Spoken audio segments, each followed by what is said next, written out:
Pulling அது எப்படி பண்ணுறது?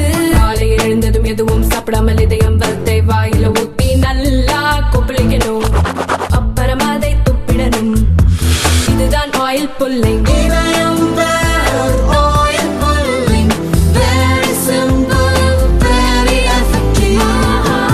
திண்டுக்கல் வேடச்சந்தூர் அருகே வாலிசெட்டிப்பட்டியில் கிராம வறுமை ஒழிப்பு சங்க அலுவலக கட்டடம் உள்ளது.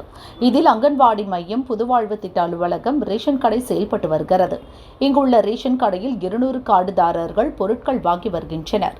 சேவை மைய கட்டடத்திற்கு மின் கட்டணம் செலுத்தாததால் நேற்று மின் ஊழியர்கள் இணைப்பை துண்டித்தனர். இதனால் ரேஷன் கடையில் பதிவு இயந்திரத்தை இயக்க முடியாமல் ஊழியர்களும் கடையை பூட்டி சென்றனர். இன்றும் பொருட்கள் வாங்க வந்த மக்கள் கரண்ட் வராததால் காத்திருந்து ஏமாற்றமடைந்தனர். தங்கள் ஊருக்கு தனி ரேஷன் கடை கட்டடம் வேண்டும் என வலியுறுத்தி அப்பகுதி மக்கள் சாலை மறியலில் ஈடுபட்டனர். இங்கே பொதுவாக ஒரு கட்டடம் இருக்குங்க. இதில் தான் பால்வாடியும் அரிசி கடையும் வச்சு கொடுத்தாங்க. ஆனால் கரண்ட் பில்லு கட்டாமல் விட்டுட்டாங்க. அதனால் எங்களுக்கு இன்றைக்கி காலையில் அரிசி வாங்க முடியலைங்க.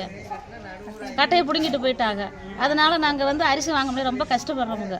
எங்களுக்கு பால்வாடியும் ஒரு அரிசி போடுற கடையும் எங்களுக்கு உடனே கட்டி கொடுக்கணும். அதை உதவி செஞ்சால் எங்களுக்கு பரவாயில்லைங்க. எங்கள் ஊர் வாலிசெட்டிப்பட்டிங்க சார்.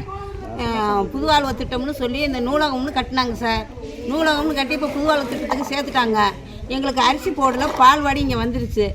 இப்போ பீஸ் கட்டையை பிடிக்கிட்டு போயிட்டாங்க. எங்களுக்கு அரிசி வரல. காலையில் 7 மணிலேருந்து நாங்கள் எல்லாரும் வேலைக்கு போகிற சொன்னால் உட்காந்துருக்கோம். போன மாதமும் இதே மாதிரி பண்ணிட்டாங்க. ஒரு நாள் போடலை. நாங்கள் எல்லாம் வீட்டுக்கு போயிட்டோம். மக்கியா நாள் வர சொன்னாங்க.